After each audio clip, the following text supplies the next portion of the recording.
I want to connect the dots between inflammation and aging, but I also want to connect the dots in this whole controversy out there of low protein versus optimal protein with aging, because there's still a whole camp out there that thinks that you should not eat much protein, that it will age you.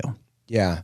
Well, I mean, that's centered around a lot of mTOR, right? It's mTOR and the research around mTOR and longevity. Yeah. So I just think we lose the context of real life. We become so hyper-focused on the pathway and don't look at the larger context of it.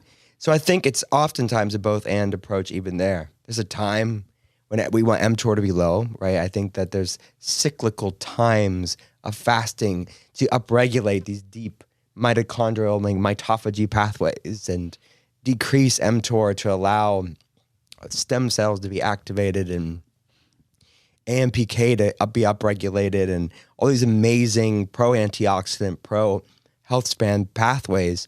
But it's human nature to say, well, if it's cyclical times is good to clean house, right? Time for cellular renewal, let's always be in that state. And we're going to have diminishing returns of that.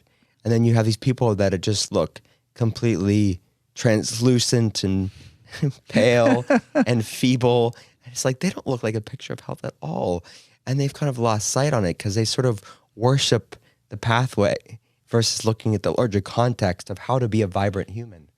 And so I think that we have to be mindful of protein optimization, but yes, have times of fasting as well. So I think that's the art part of science. Or science isn't art, right? But we become, more is better, and it's just this one thing. But I think diversity is the spice of life, if you will, when it comes to so many different things, but specifically health. That I think finding times of seasonal pulsed fasting could be hugely beneficial to clean out dead dysfunctional cells and do protein sparing protocols and limit protein for a time.